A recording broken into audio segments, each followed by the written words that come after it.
You know your game has a cheating problem when the cheat maker is disgusted by how much cheating is happening in competitive play. So once again, Cafotix has come in, checked the teams of the top placing players at official events, and then realized, yeah, everyone is hacking. And in this case, everyone is hacking. It's absurd. In today's episode of Touch Grass, we'll be looking at rental teams posted by players used in various official tournaments, as you may have already guessed, hacked Pokemon. So here is just a taste as to what we are to expect. Now, the first thing I want to get ahead of are the idiots that always come in and say, it doesn't matter how you get your Pokemon, it only matters what happens inside of the battle. Okay, so if cheating isn't a problem according to you, or if hacking isn't a problem, then why did Wolfe Glick lie about it? Because Wolf has already been caught multiple times cheating Pokemon, using cheated Pokemon to win game. Instead of coming clean, why did he make a video defaming me even though I was correct about the hacked Moltres? There's also a lot of other lies in this video, like the Seattle Regionals was not my first Pokemon regional event, so it turns out the person that's bad enough of a person to cheat in a children's game to gain advantage to steal thousands of dollars from other players is also just a habitual liar. Here's the tweet of Cafotix confirming that Wolf's Moltres was hacked just as I suspected, because it turns out the odds of that Pokemon didn't seem really possible, and yeah, they had impossible overworld RNG values and a bad memory general location. So, if you haven't done so, like, this guy knows the data of the Pokemon. He breaks down how this is confirmed proof of cheating because the Pokemon cannot exist without hacking. If people still try to deny it, like, who's this guy anyways? How do we know that if Verlisify is talking about him that he's telling the truth? He made the cheat.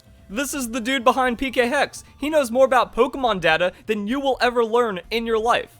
Also, if you haven't done so by now, please leave a like on the video and share it with all your friends. I mean, all your friends, everyone, please get this out. We need it to go mainstream at how bad the cheating problem is in the Pokemon community. Every Pokemon tweet, boom, tweet this. Hashtag Wolfey lied, this video, every play Pokemon tweet as well. We need to see action taken because the top players are also trying to cover it up. So here's a follow-up from Kurt. We're going to go into the chain as well and break down how and why the Pokemon are hacked. But we also need to kind of just show everything else that's going on. So tweet us, delete us, had no effect. Renzo Navarro, this guy, he is the champion of Players Cup 4. He was invited to the 25th anniversary championship, and he used a hack team there, and it looks like, even though Cafotix caught him, he decided to use a hack team again at the global exhibition. Here's his tweet, top 4 in the global exhibition. Here's the team he posted. Using the code from this team, it was able to be found out that his team is explicitly hacked. If there's no problem with cheating, why did he delete the tweet?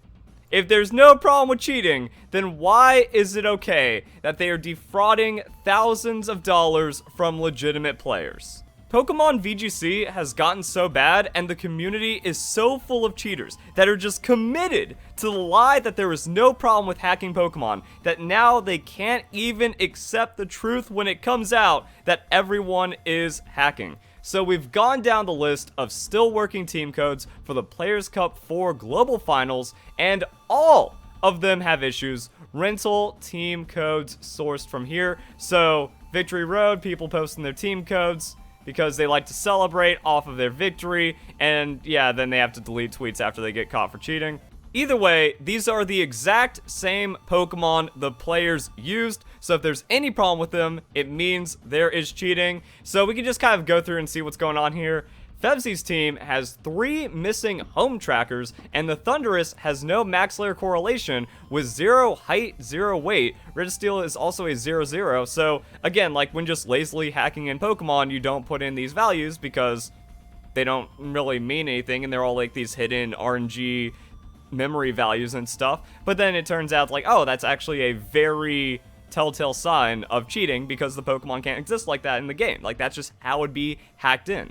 Strangely, the Blastoise from Fire Red has the same 16-bit secret ID as the bred Rillaboom. I do not even want to consider getting into how impossible that is, but let's keep on going. Kevin's team was obviously generated via the Auto Legality mod for PK Hex. Registeel had only 492 EVs. Nice handicap, bro. 6 IVs and Shiny. You ain't fooling me. Luke's team was obviously generated with the Auto Legality mod, and that's it. Like, this is the reason why there's so many hacked Pokemon in competitive play, is because PK Hex, like, people have brought hacked consoles to Pokemon events to then extract the legality checker from the actual event and then reverse engineer it to spit out Pokemon that fool the hack check. Just because it fools the hack check doesn't mean it's not generated or cheated, because people are still cheating it to get past the cheat detection. 3 flawless legendaries all captured on the same day, and everything has 508 EVs. Once again, 508 EVs showing that a Pokemon is hacked, because if you have spent any amount of time legitimately training Pokemon in Pokemon games, you know that 508 EVs is not legitimate, because you will overcap, especially in Pokemon Sword and Shield. What you do is go 26 vitamins, like, 26 hit point up, 26 iron, and then you go 1 protein, boom, that's 510. You're overcapped. But what if I don't waste vitamins on the last stat? Then what you do is you put on a power item, you go into the wild, you KO 1 Pokemon, the power item is worth 8 extra EVs, and boom, you're overcapped. But what about feathers? No one uses feathers. Feathers are a complete noob item because they take longer to obtain and train your Pokemon with than the other 2 methods mentioned above. Also, if you do Poke Jobs, you're going to overcap on EVs. Now, maybe every once in a while, Pokemon come out with 508 just because that's how it breaks down. But as I talked about with Wolf's Incineroar that he used at Players Cup 2, it's not happening. Like, the way that you get that Incineroar only leads to 510 EVs, but it has 508 because it was generated through the Auto Legality mod. When the hack generates the Pokemon, the extra 2 EVs don't matter, so it just doesn't put them in. Which means if you see 508 on top of an already suspicious team, that is the final nail in the coffin for cheating, and on top of Wolf's Moltres and every other Pokemon looking kind of suspicious except for like maybe 1 or 2, then you look at the Incineroar, yep, that just kind of really shows how it's hacking. And then on top of that, it's a full team of 6 IV Pokemon, but you can use Hyper Training not to get the 0 in the stat. That is going to take a lot of soft resets, and even then, like, there's no Hyper Train involved. These are just natural 6 IVs because hacking. I could show you all 6, but they're all like this. Enrique's team, all with his OT, has a flawless Tapu Fini with 0 height, 0 weight, no max layer correlation. All 4 of the bred Pokemon have 0 height and weight. So they try to get sneaky with it. Even if you see someone that has all their trainer ID for the Pokemon that they've bred, still very, very likely to be hacked. If there's no problem with cheating, then why are they going so far out of their way to not get caught? But then 3 of the 4 bred Pokemon were shiny, on top of having the impossible height and weight. Celesteela is also modified. Others lack memories with the handling trainer. And it just keeps on proving that multiple perfect shiny Pokemon means the person is hacking, even if you look at it and go, oh, they bred it. Well, I mean, this one's actually really sloppy because it all has the same bred date, but even then, like, the odds are so unfathomable, even with all the new stuff in Pokemon Sword and Shield, or even in Pokemon Sun and Moon, and all the quality of life that's happened over the last decade or so, it's still going to be hacked because hacking is that prevalent. Antonio's team, we're not going to go through all these, but it's just kind of like, it's kind of crazy how we have pretty much every possible way to hack a Pokemon on display at a major Pokemon event. And remember, there's hundreds to thousands of dollars on the line. Antonio's team has a Dragapult, Colossal, and Moltres without the overworld RNG correlation. Urshifu has flawless IVs, oddly, all of these same IV marking patterns. So, boom, we got that. And yeah, it's just like, okay, how do you get a 6 IV Urshifu? That Pokemon can't even be bred.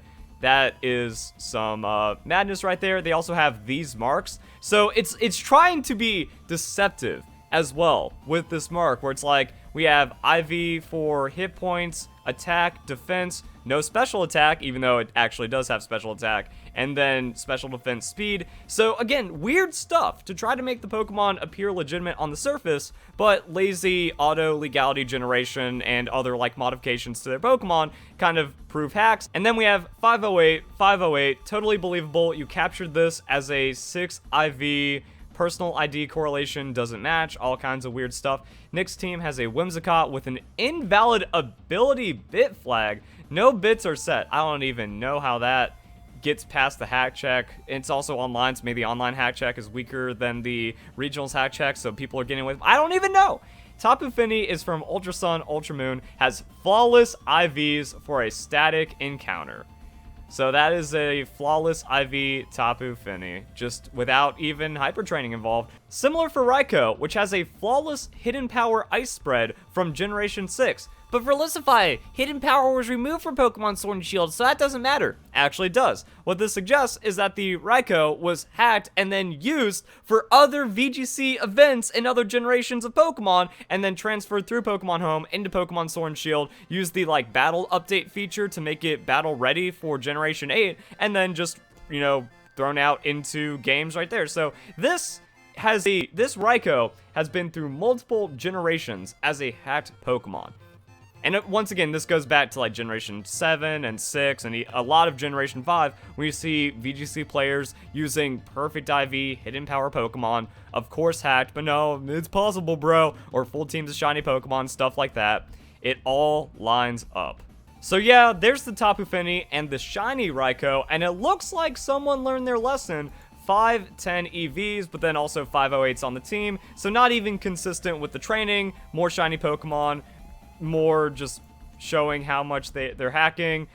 4 sharing the same height and weight and the same encryption constant. Took the time to change all the dates and fiddle with the memories, yet forgot those small details. So then hacks, look at this, look at what I was talking about. So like I said, they're trying to make their Pokemon look legitimate. Like, oh, hey man, I bred this. Hey, I got it myself because look, it's got my OT. It's got all of these, it has different dates and stuff. My perfect shiny Pokemon is totally legit, bro, and since I bred them on different days, or I caught these legendary Pokemon in different days, see, I'm like the only legitimate guy here. But nah, they go out of their way to make, like, if I saw that, I'd be like, I can't really get upset at just like the one Amoonguss, and if all that showed like Hyper Train and stuff, I'd look at it and be like, okay, yeah, maybe this guy is legit. Like, I still have, like, just general suspicion of every top VGC because that's how it's come out over the years. I'd probably have to, like, dig into their Twitter to find a team that they've talked about 4 years or 5 years ago, but that tweet's probably deleted because of all the publicity I've given. Like, this guy is scared. This guy's terrified of getting caught hacking and then still gets caught anyway. And, like, that's what I mean. The different flavors of hacking. You have the people that just auto-legality. You have the people that are super blatant about it. You have the people that know it's bad, that know they're doing wrong, and they don't want to risk it just in case something happens and these players start getting caught. Renzo's Global Expedition team was posted to Twitter. Here's the tweet. That's what we talked about earlier. This is the 3rd different flawless Regieleki. This time, it's not shiny. So the hacked shiny Regieleki that Renzo got caught with at the Invitational and then Kurt made a tweet about, that was too suspicious. So he had to go and make another perfect one, this time not shiny.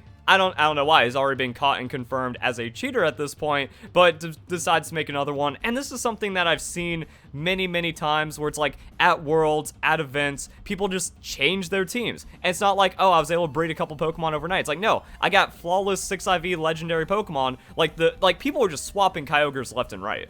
Like back in 2016, you read the team reports, and turns out they had like 2 different Kyogres for the event. And then there was the Paul Ruiz thing where he left his DS at home and then like tweeted about it and then showed up with completely different Pokemon at Worlds. It's weird. So yeah, just constantly like hacking and refreshing to try to like throw people off the trail. Nah. Leonardo's Malmo team was posted to Twitter. Now, this is an older tweet, but it's still a VGC event for Pokemon Sword and Shield, where he got top 8 and the team was hacked. Also, he ended up winning the global exhibition. And we see that here with this. So, I mean, like, they're all cheaters. They all hack. You can't deny that it gives an advantage because, surprise, if you have hundreds of hours of battle experience over a legitimate player, you're going to have a massive advantage. Also, the ability to swap out teams, have perfect Pokemon that maybe the legitimate player doesn't have time to obtain. They can make and test multiple Pokemon teams in a day. They can have different sets, EVs, IVs, and like just different setups for the same species of Pokemon that would take hours for a legitimate player to fiddle around with, change, revert, go back, maybe have a secondary backup Pokemon for like a quick swap or something. All of that takes time and energy, and that is going to be a drain on the legitimate player in multiple ways, and it is an objective disadvantage. I don't know how the Pokemon community has just lied to themselves to make cheating so acceptable.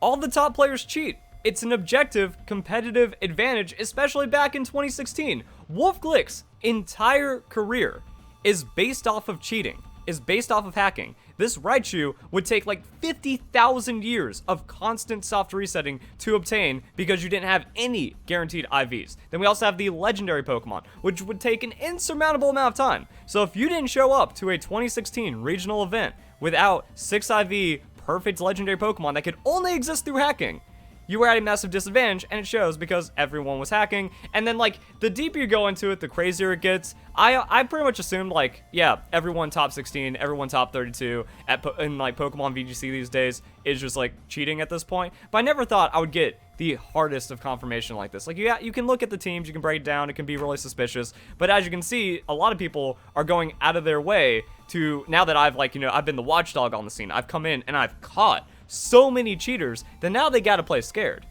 After the whole Joshua Lorsi and Alejandro Jimenez thing, the entire VGC community pretty much went dark, and then the tournament organizers started to play cover for all the people that were cheating, and the tournament organizers even knew that players were pirating their games for early copies of Pokemon Sun and Moon, and they did nothing to punish these people with known hacked DSs and known hacked Pokemon. Instead, they said, hey, stop giving Verlisify all this ammo, and they started to slow down. They'd either like block me, which makes it hard to search for their tweets, they'd private their Twitter entirely like Joshua Lorsi did, and then like they just go and delete tweets. They're just quiet now. They've locked up, and it's been a lot harder to find people unless you just catch blatant hacking. And even then, if I go, hey, this VGC player shouldn't have the time to get a full team of shiny Pokemon that also has, 0 attack IVs, which you can't bottle cap, idiots out there will be like, nope, not cheating, there's nothing wrong with that. How dare you say that? I'm a shiny hunter. And then they're like, but people like A-Drive exist. It's A-Drive's job to shiny hunt for a living, and as we saw from the Twitch leaks, he makes like $500,000 a year. And not even he has the time to get legitimate teams for draft leagues, and he admitted to hacking his Pokemon. So that should be a complete betrayal of his audience. All of you guys that are like, yeah, Team Shiny, legitimacy, and all that cool stuff, we get our Pokemon the right way. Well, A-Drive has admitted to hacking his Pokemon. And he also, like, joins hacked raids, and he modifies his game data. So, I mean, like, once again, like, all of these people that are popular in the Pokemon community are complete frauds because hacking is so ingrained in every aspect of Pokemon right now.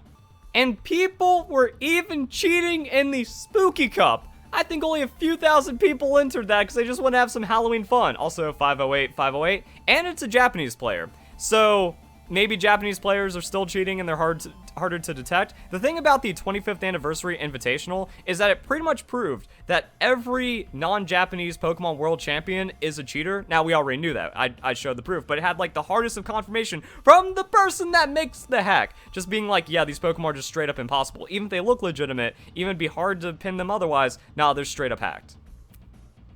The Japanese players didn't have it, but maybe they're smarter about their cheating because if they get caught, the Pokemon Company actually cracks down a lot harder on them. Pokemon Company International seems to be infinitely more corrupt, and that's where we have a lot of problems. But conclusion, sure, these do not impact the battles directly, but players sourcing their team through external means gives a competitive edge against those not taking unofficial shortcuts.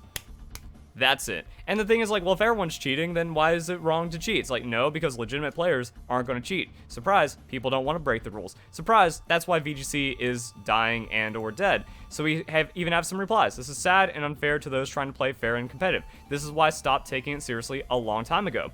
People see me like, hey, did you want to become 2016 world champion? Well, this was the guy in your way. The person that had a completely impossible Raichu and the full 6 IV Pokemon, and it's also just demoralizing when we go up against like full shiny teams of 6 IV legendaries and stuff like that.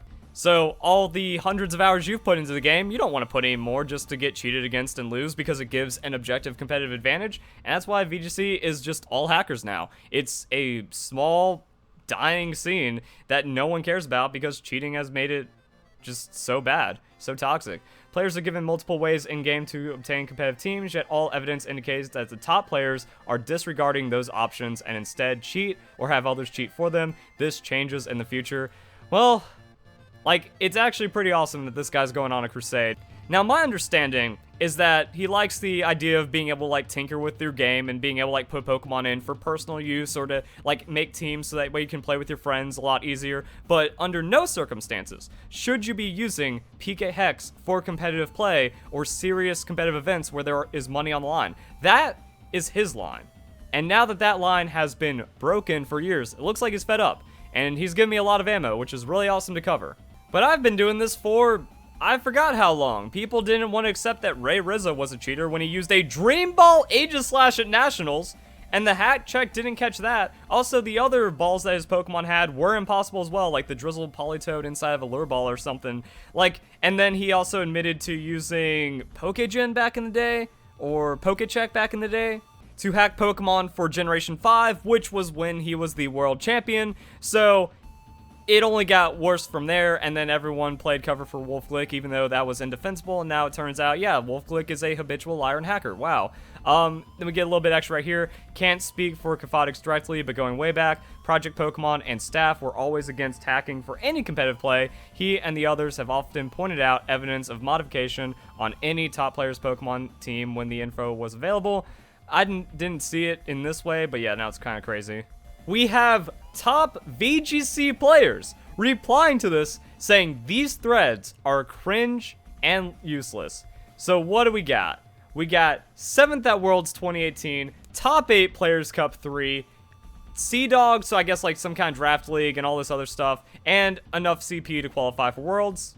Also friends with Ender VGC, I'm pretty sure I've exposed him for hacking in the past as well. And like the European players are way more egregious on their hacking, as I've learned just over time and how deep the rabbit hole goes. So yeah, 7th place, 2014-2015, Nationals, 2015 Day 1's World Competitor, submitting the Worlds through hacking, Boston Open Regionals Champion.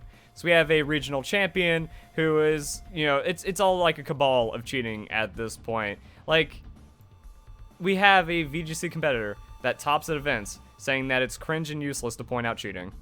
And then we can just see how deranged the Pokemon community is. If you think breeding and EV training has anything to do with the player and their accomplishments, you need a new hobby. Well, in Wolf's case, like, he does not win Worlds without that team, objectively. Like, if he has to get that team legitimately, he is at such a disadvantage that he gets slapped out. Also, I believe the lore even goes deeper than I thought with this, because Wolf and Marcus had the same exact team, and look how well they did. However, they faced each other in semifinals. So Marcus threw the game to Wolf to make Wolf become world champion because they had a Raichu that no one else at the event could have that gave such a massive advantage. They were effectively first and second place at the event. It actually matters. The rules say it matters. Pokemon VGC Rulebook, Rule 4.3, the use of external devices such as a mobile app to modify or create Pokemon or items in a player's party is expressly forbidden, regardless if those Pokemon were traded for. I've said it so many times, it appears to be permanently imprinted in my brain, and I feel like that was actually verbatim. Either way, the rules say you're not allowed to do it, so that makes it cheating. The placements of the players and also just fucking common sense show that it gives an objective competitive advantage. So that's, I find it funny. This person is saying that the maker of the hack needs a new hobby for exposing people for using their hack at competitive events, which he is explicitly against. So yeah. I would roast you for telling people to touch grass when you've gone through a bunch of teams and analyzed a bunch of stuff, but honestly, you're not even worth the time.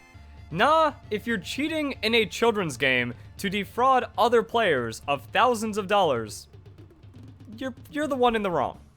And if you're defending that, you're just a lost human. You just need to be thrown out. Like, there's no saving you. But there we go, guys. That is the current update that we have to all of the VGC cheating shenanigans. Like, it's kind of crazy that even with all of this proof, the Pokemon Company does nothing. There is no change to the rules, there's no admittance, there's no development of some kind of program that lets you just make your own teams. Like, I'm okay with that. Back in the day, back in like Generation 6, 7, I was just like, nah, man, we can't bend the knee, we can't cave in. We have to make it to where, like, these players get punished, everyone plays legit, Pokemon as intended, boom, there we go, GG, easy. But now it's gotten to the point where every top player is hacking. Everyone in VGC is hacking. The idea of a Pokemon Battle Revolution 2 as the hub for everything competitive in Pokemon sounds super appealing and would definitely, absolutely need like that Pokemon Showdown kind of functionality to where you put in the IVs of the Pokemon you want, you put in the EVs, you make the moveset, and then you just get to run the Pokemon into battles like that. But until that happens, it's cheating. There's no defending it, and something needs to be done. So if you guys enjoyed the video, hope you all have a nice day. Thank you very much for watching.